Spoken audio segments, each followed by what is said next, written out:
Get ready for an uplifting experience with Coached Soul. Join us as we bring you the dynamic duo of Steve Hudgens, a licensed professional counselor, and Kenya Evelyn, a transformational leadership coach.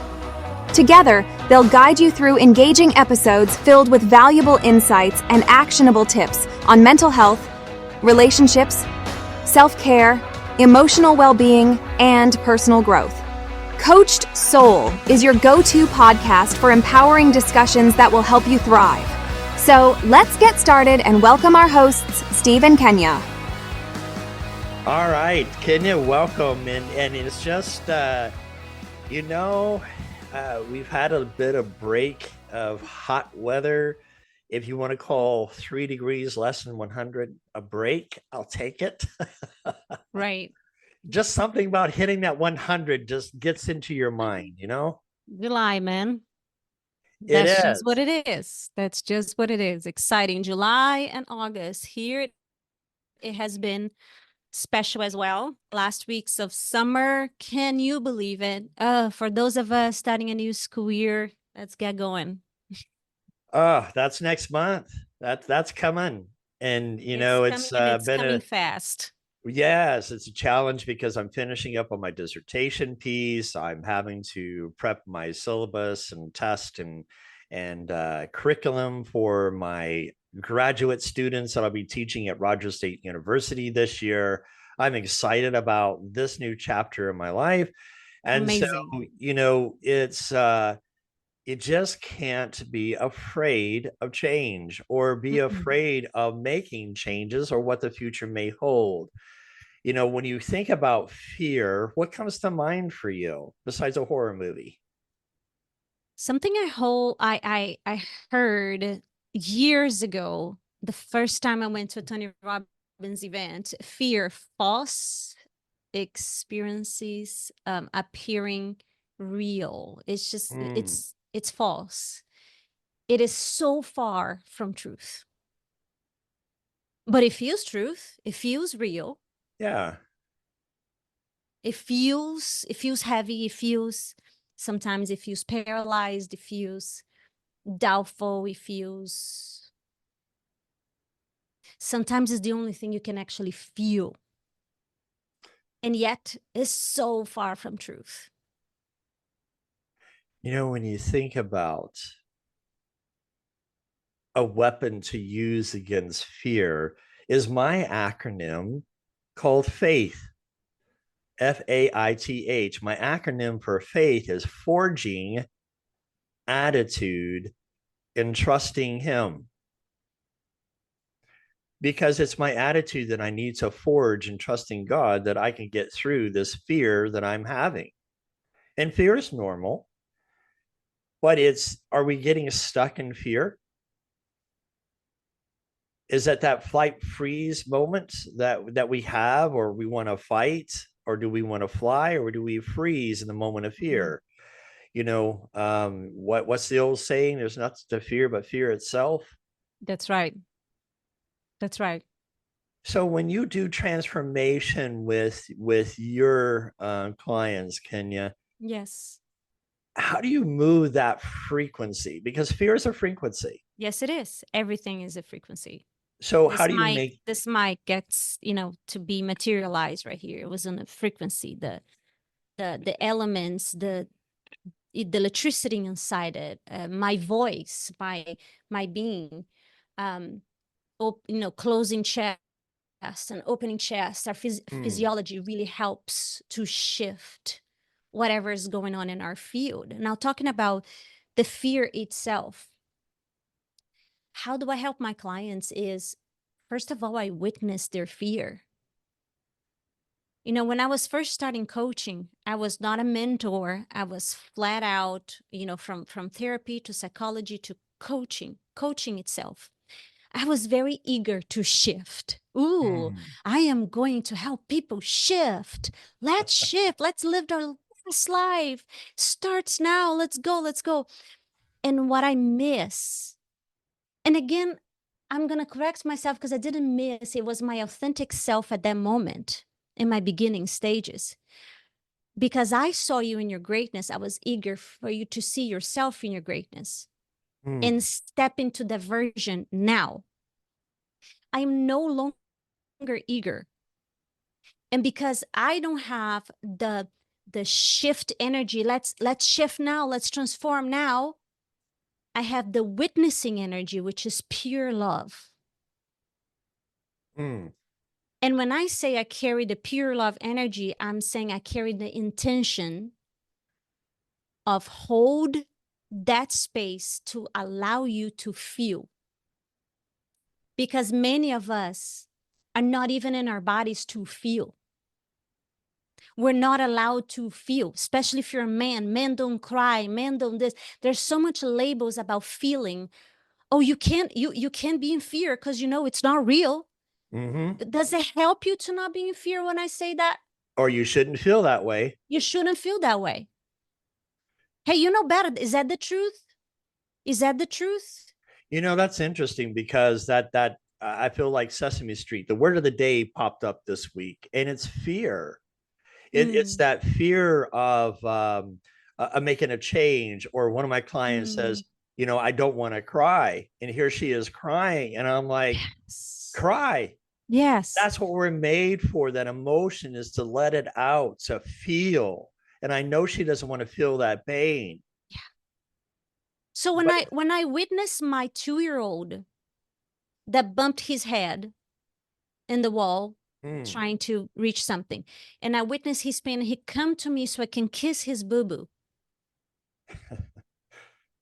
And after I kiss, I say, is that okay? Is that okay? Okay. Then he goes and he does exactly the same thing, but now he's not afraid to have a boo-boo because it's okay to have a boo-boo.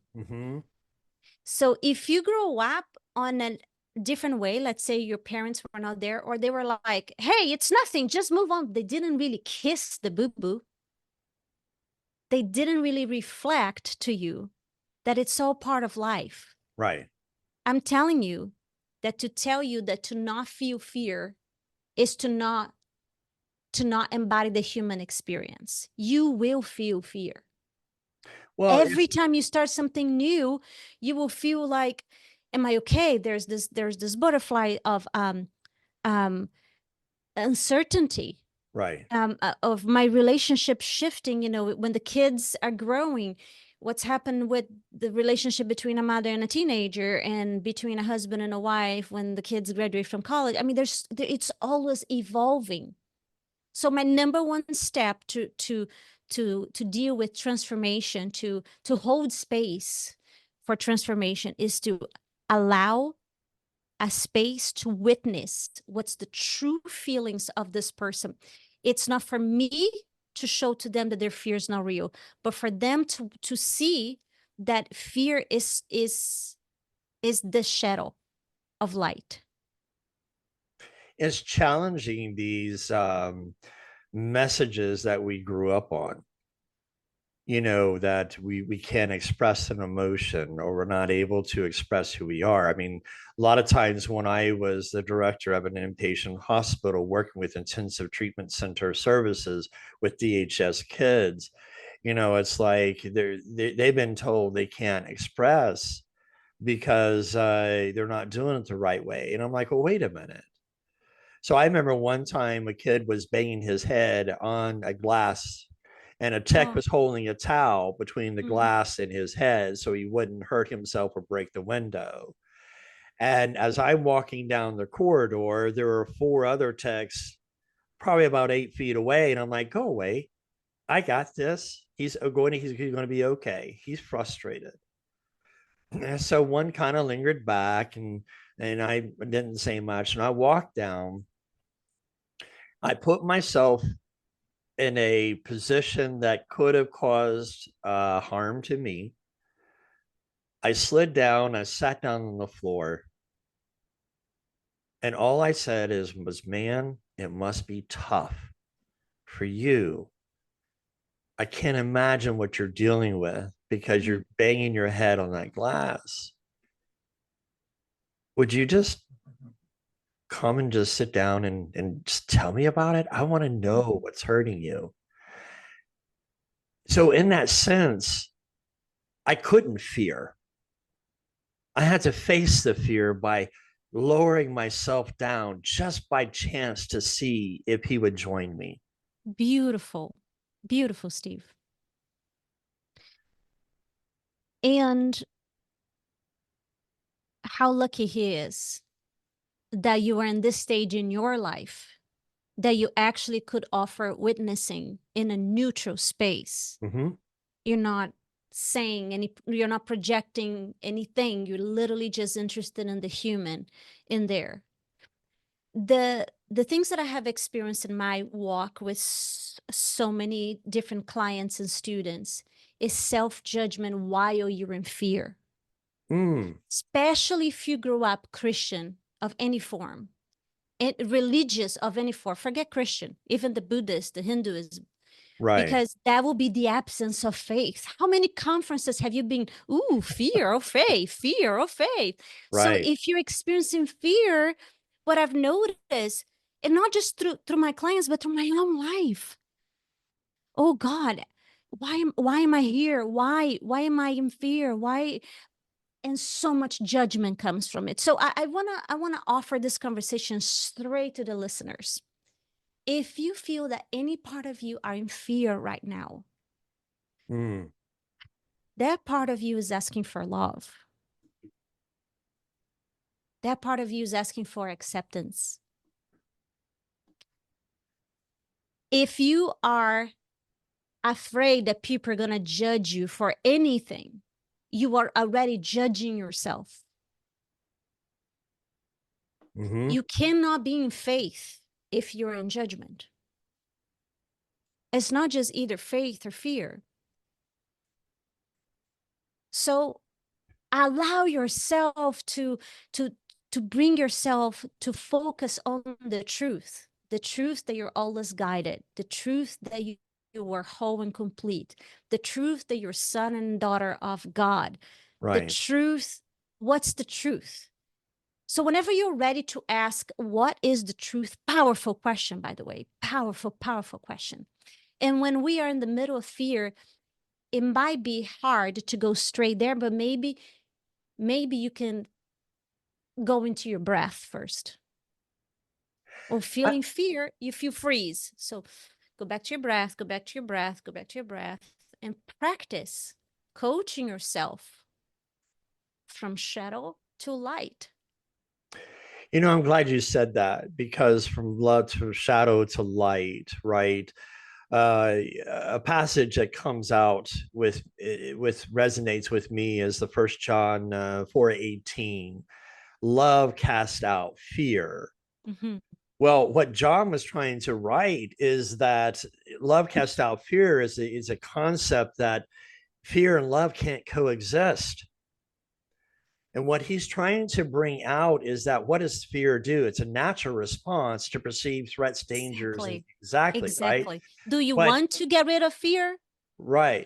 Or do you want to recognize if fear is supporting you as an information, as a warning? But what does fear lead to? Anxiety, worry, and paralyzing doubt. Only if you live there. Right. So now you're judging fear. Okay. Otherwise, I'm sitting here judging fear. Fear, don't show up because you're bad. So you label fear. So what you're pretty much saying is, now living in fear is not the same thing of experiencing fear. Okay. Living in fear is what leads to depression, anxiety. That is, I cannot leave the house. I cannot turn on the TV. I cannot but drive. What There's is a lot of fear people. based on, though, is condition and expectations. And the opposite is that love is not based on condition or expectation. 100%. So that's the opposite. So can we love and still have fear? Well, yeah, I'm not going to jump in front of a bus. I'm going to be afraid I'm going to get hit. That's a natural response. Yes. You know, I'm afraid of heights. Yes. Okay, but what do? I do something about it. So 2 or 3 years ago, I did my first helicopter ride. I've been in all kinds of airplanes. I can deal with airplanes because I'm enclosed and great.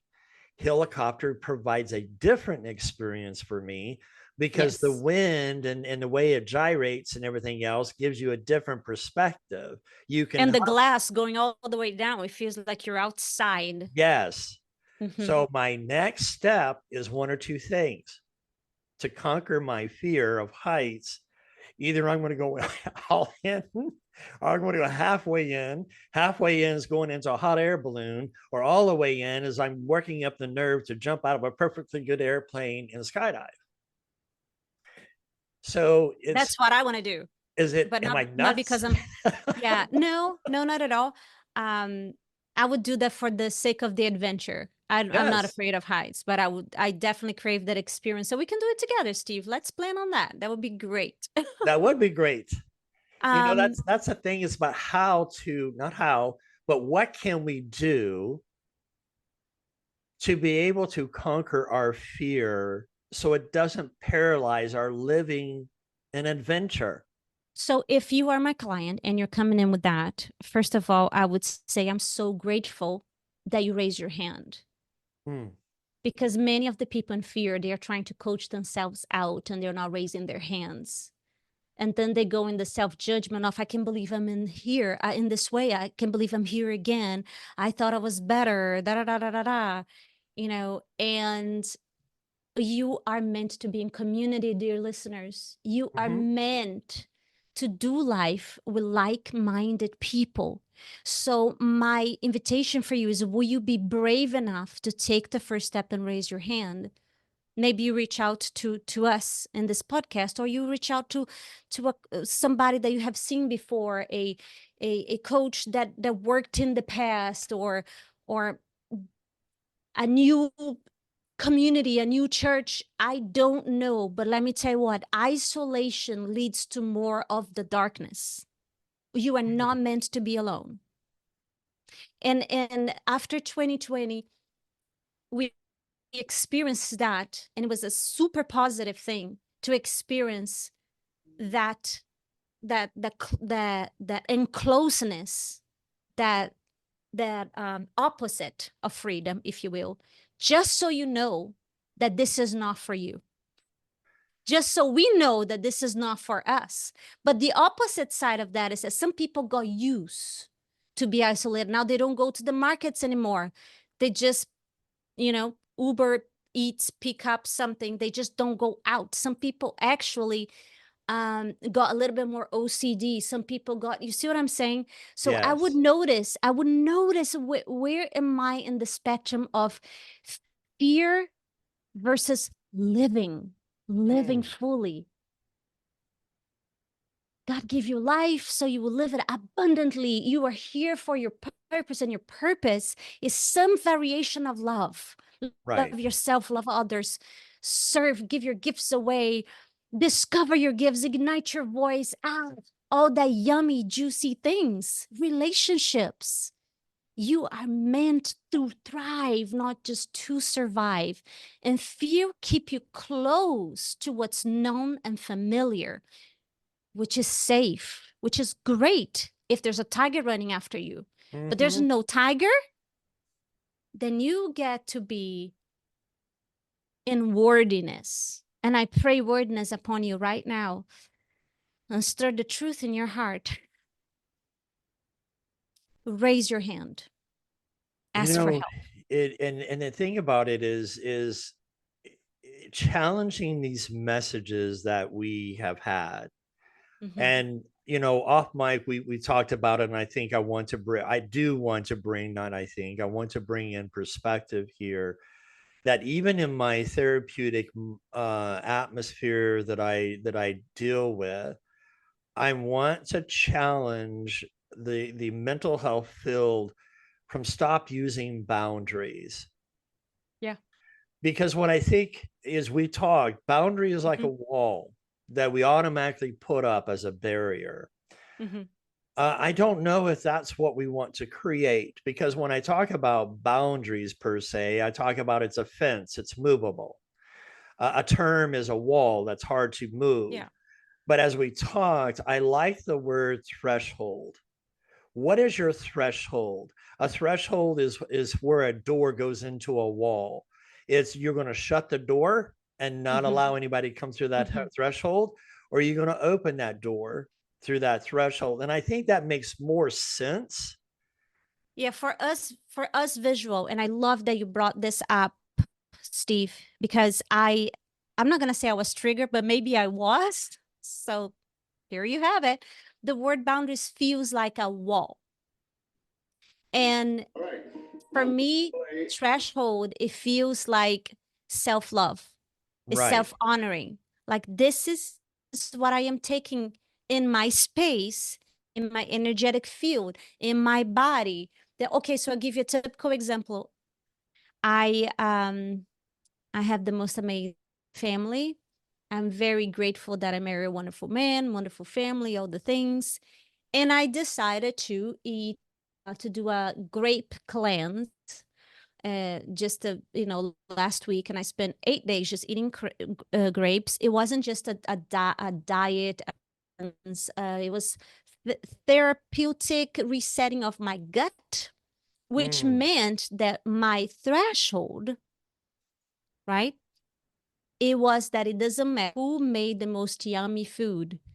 If you would put in front of me, I would have to choose, am I going to please Steve that made this, or am I going to please my body that need to get the gut,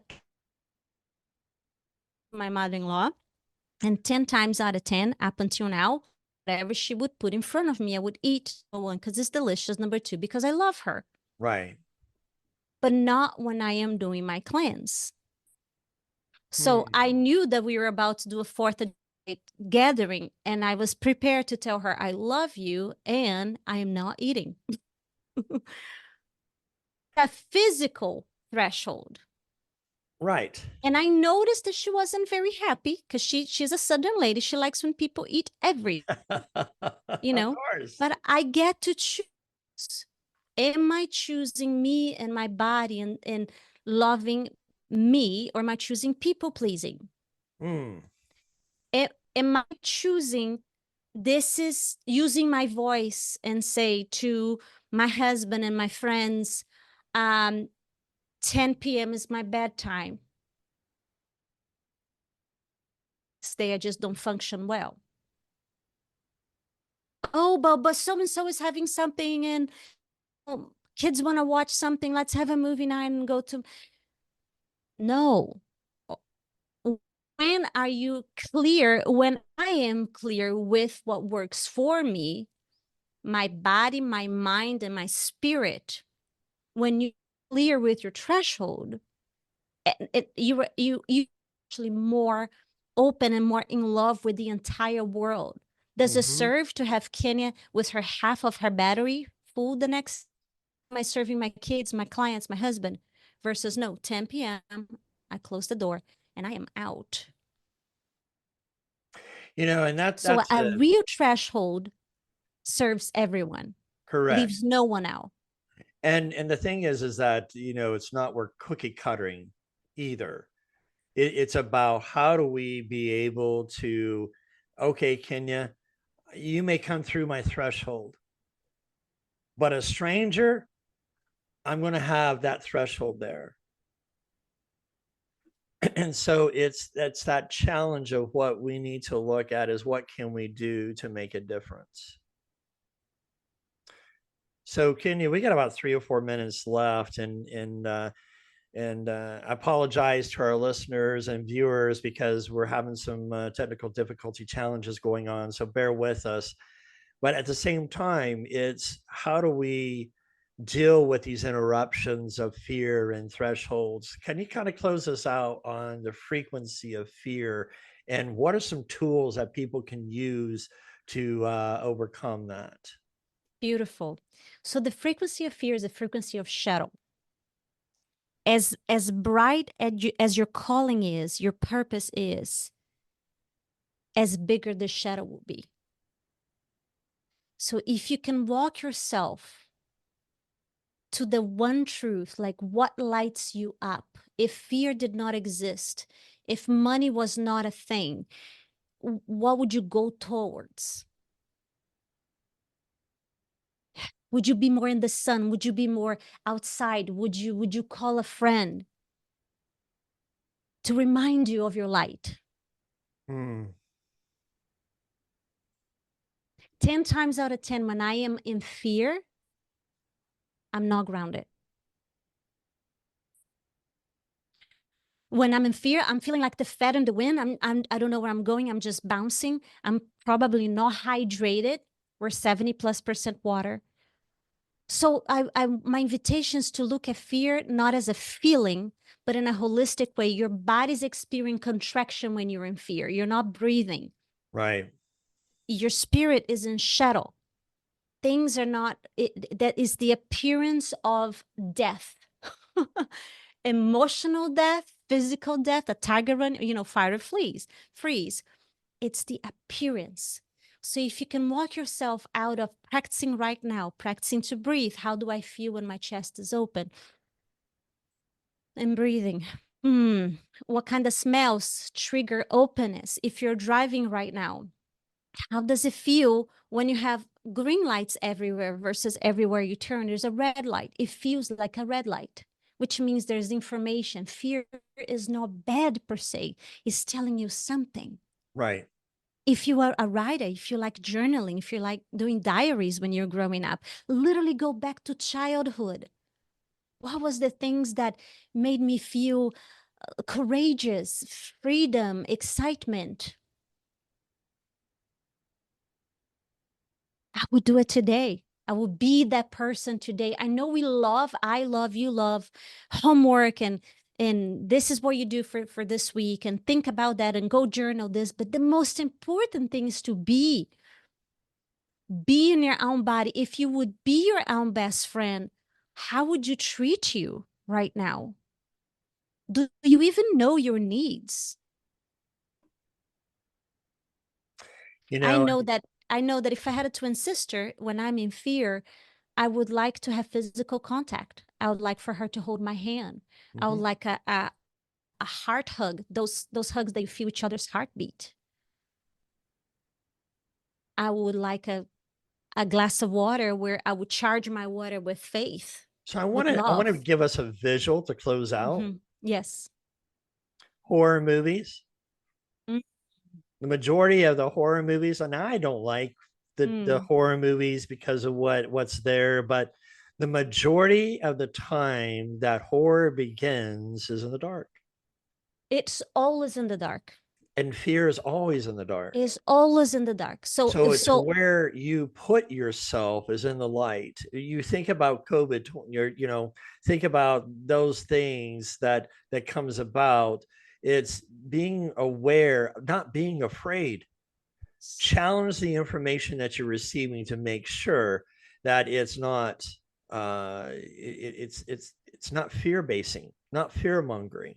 100%. So check the information.